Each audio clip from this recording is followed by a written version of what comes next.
नमस्कार दोस्तों, मैं हूं अनूप त्रिपाठी और आप देख रहे हैं बीपी न्यूज़ भारत। आज हम बात करेंगे प्रधानमंत्री नरेंद्र मोदी और आरएसएस प्रमुख मोहन भागवत की।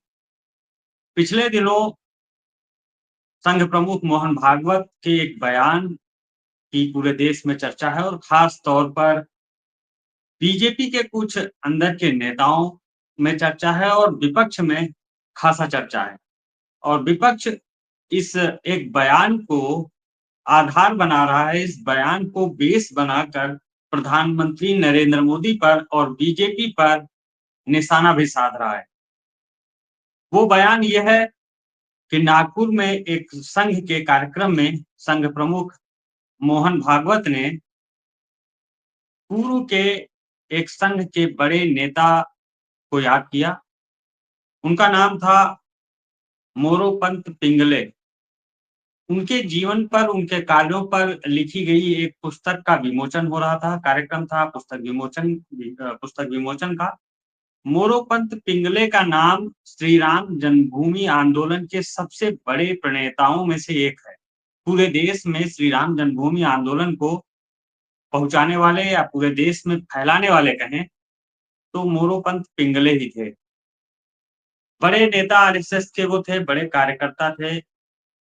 उन पर लिखी हुई पुस्तक के विमोचन के दौरान संघ प्रमुख मोहन भागवत ने उनके एक बयान का उल्लेख किया कि जब वो 75 साल के हुए थे तो उन्हें सम्मानित किया गया था। तो उन्होंने कहा था कि अब मैं 75 साल का हो गया हूं, तो मुझे साल उड़ाने का मतलब है कि अब मुझे रिटायर हो जाना चाहिए। और इस बयान का, जो बयान संघ प्रमुख ने दिया था मोरोपंत पिंगले की एक बात को याद करके उनकी पुस्तक के विमोचन के अवसर पर, उसको आधार बनाकर विपक्ष के नेता अब बीजेपी और प्रधानमंत्री नरेंद्र मोदी व खुद संघ प्रमुख मोहन भागवत पर प्रत्यक्ष और अप्रत्यक्ष रूप से निशाना साध रहे हैं। वजह है 75 साल, जो बयान संघ प्रमुख ने दिया था। और अब सितंबर महीना आने वाला है। सितंबर महीने में संघ प्रमुख मोहन भागवत भी 75 साल के हो रहे हैं और प्रधानमंत्री नरेंद्र मोदी भी 75 साल के पूरे होंगे। तो अब विपक्ष और बीजेपी के कुछ अंदर के जो नेता हैं, जो शायद मोहन भागवत को या प्रधानमंत्री नरेंद्र मोदी को नहीं पसंद करते हैं, कुछ ऐसे नेता बीजेपी के अंदर भी हैं जो इस बात पर बोल तो नहीं सकते, लेकिन अंदर ही अंदर वो इस बात को आगे बढ़ाने में लगे हुए हैं कि 75 साल पूरे हो रहे हैं, तो क्या प्रधानमंत्री नरेंद्र मोदी रिटायर होंगे और क्या मोहन भागवत रिटायर होंगे? तारीख मैं आपको बता देता हूँ। मोहन भागवत 11 सितंबर 2025 को 75 साल के पूरे होंगे और ठीक 6 दिन बाद यानी 17 सितंबर 2025 को प्रधानमंत्री नरेंद्र मोदी 75 साल के पूरे होंगे। सितंबर महीना है जिसमें देश के 2 बड़े लीडर, 2 बड़े नेता, और अगर हम यूँ कहें कि देश को चलाने वाले 2 प्रमुख व्यक्ति 75 साल के पूरे हो रहे हैं, तो गलत नहीं होगा। अब सवाल यही है, निशाना साध रहे हैं सब और तमाम तरह के तर्क भी दे रहे हैं विपक्ष वाले कि वो मुरली मनोहर जोशी को रिटायर कर दिया गया, आडवाणी को रिटायर कर दिया गया, तो पीएम मोदी को भी रिटायर होना चाहिए। लेकिन ऐसा नहीं है। शायद अगर आप गौर करेंगे तो वो तमाम तथ्य मैं एक-एक करके आपके सामने रखूँगा कि क्यों पीएम मोदी रिटायर होंगे या नहीं होंगे और क्यों मोहन भागवत रिटायर होंगे या नहीं होंगे। उसके बाद जब आप हमारे तथ्य देखेंगे, एक-एक जो सबूत मैं रखूँगा आपके सामने, उससे 100% तो दावा नहीं किया जा सकता है कि भविष्य में क्या होगा, सितंबर में क्या होगा, लेकिन 99.99% ये तय है कि जो तथ्य हम आपके सामने रखेंगे, उनको देखने के बाद आप ये ज़रूर स्वीकार करेंगे कि ऐसा ही होने वाला है। एक-एक करके तथ्य हम रखते हैं। पहले हम मोहन भागवत के बारे में कुछ तथ्य रखेंगे और उसके बाद हम प्रधानमंत्री नरेंद्र मोदी के बारे में।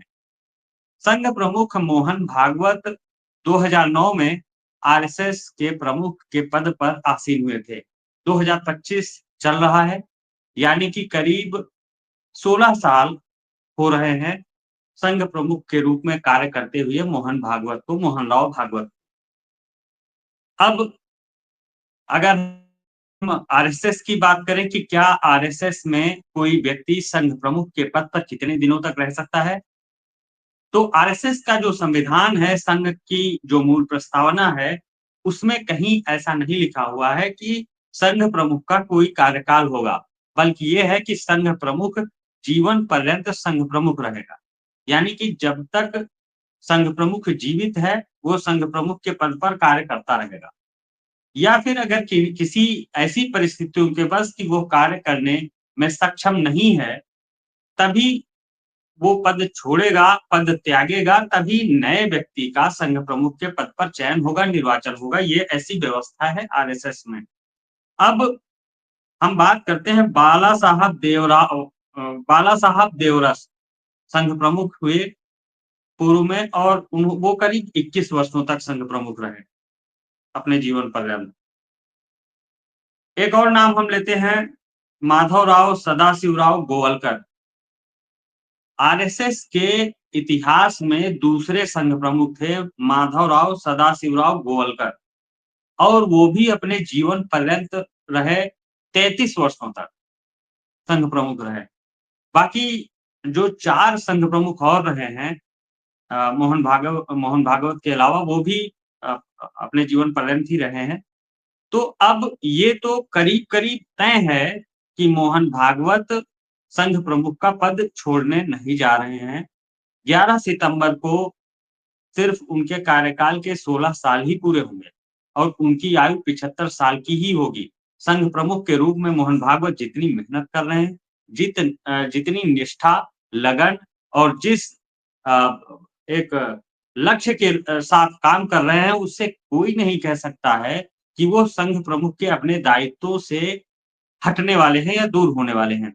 एक पॉइंट। अब दूसरे पॉइंट पे चलते हैं प्रधानमंत्री नरेंद्र मोदी।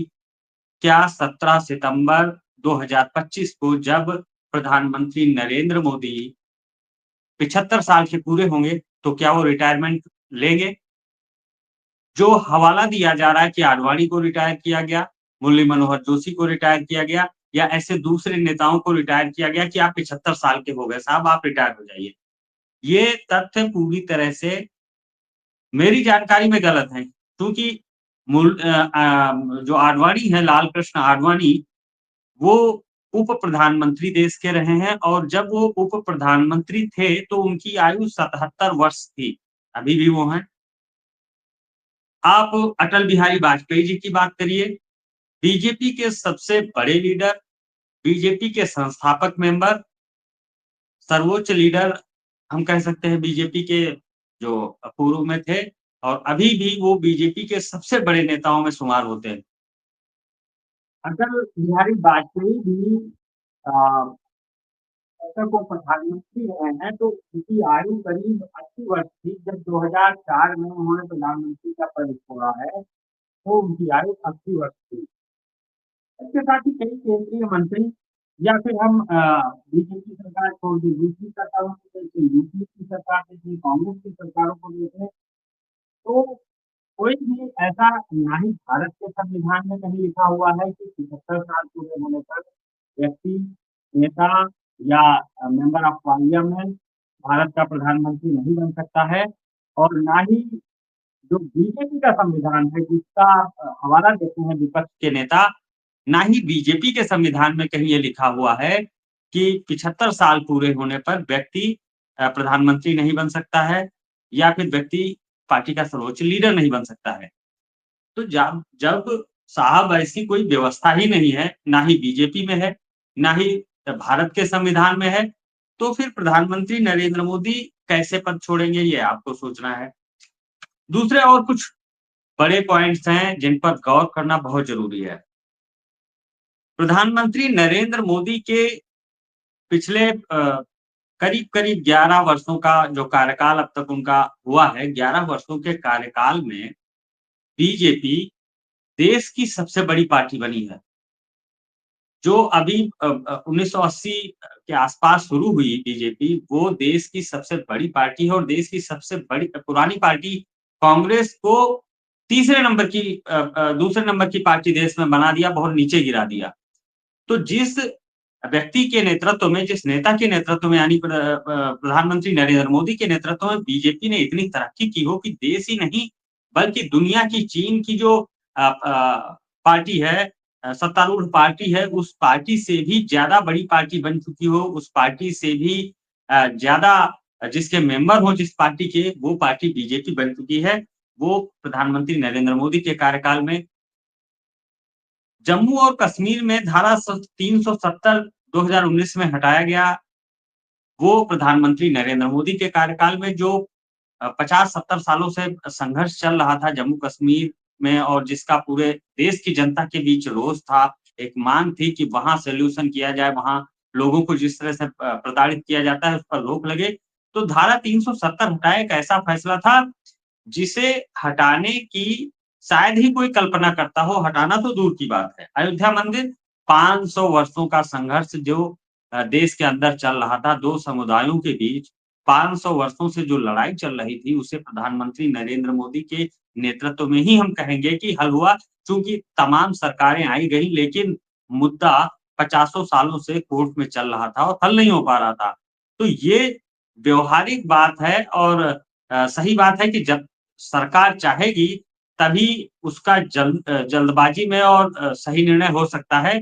कोर्ट पर भी ये दबाव था कि चूँकि सरकार की मंशा थी और फिर कोर्ट ने उसमें जल्दी फैसला सुनाया और अयोध्या का जो विवाद था, मंदिर का मामला था, वो भी सुलझा और अयोध्या में श्री राम जन्मभूमि मंदिर बना, निर्माण हुआ। वक्फ बोर्ड बिल एक ऐसा बिल जिसको लेकर देश ही नहीं बल्कि दुनिया में चर्चा होती थी कि बड़ा टेढ़ा और बड़ा खराब बिल है, क्योंकि जो यूपीए के शासनकाल में बनाया गया था भारत में, वक्फ बोर्ड को ऐसे अधिकार दे दिए गए थे, जो मुस्लिम देशों में भी नहीं है। आप बड़े-बड़े मुस्लिम जो कंट्री हैं, वहाँ देख लें, तो वहाँ भी वक्फ बोर्ड की ऐसी व्यवस्था नहीं है, जैसी भारत में थी और जैसे अधिकार भारत में दे दिए गए थे। एक तरह से अव्यावहारिक और गलत अधिकार उस वक्फ बोर्ड बिल को संशोधित किया, उसमें बदलाव किया पीएम मोदी की सरकार में। ये ऐसे पॉइंट्स हैं जिन पर शायद ही कोई कल्पना करता हो कि ऐसा होगा, वो हुआ। ट्रिपल तलाक कानून भारत में एक ऐसी व्यवस्था जिसने बीजेपी को माना जाता है कि वो एंटी मुस्लिम पार्टी है।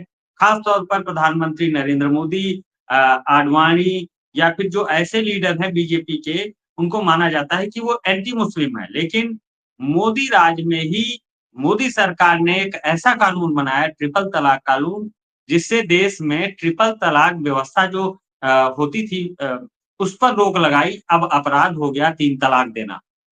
इससे माना जा रहा है कि अब आधिकारिक तौर पर तो नहीं कह सकते, लेकिन ये माना जाता है कि काफ़ी तादाद में मुस्लिम महिलाएँ भी मोदी सरकार को वोट करती हैं।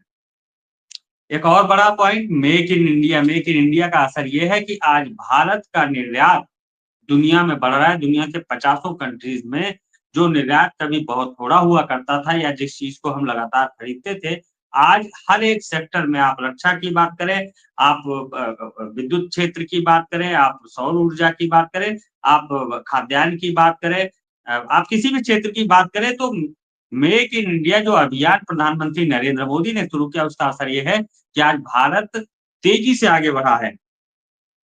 दूसरा, पीएम मोदी दुनिया के सबसे लोकप्रिय नेता बने हैं। आप अमेरिका के नेताओं की बात कर लें, अमेरिका के राष्ट्रपति की बात कर लें, पुतिन की बात कर लें, रसिया के जो राष्ट्रपति हैं या आप शी जिनपिंग जो चीन के राष्ट्रपति हैं, उनकी बात कर लें, फ्रांस के मैक्रों हैं, ब्रिटेन, सऊदी अरब या आप ऐसे बड़े कंट्रीज़ जो हैं, हाइलाइटेड कंट्री हैं, जो आप उनमें किसी भी देश के लीडर की बात कर लें, उन सब में पीएम मोदी सर्वोच्च लीडर हैं, दुनिया के सबसे लोकप्रिय नेता हैं और ये एक बड़ी उपलब्धि है।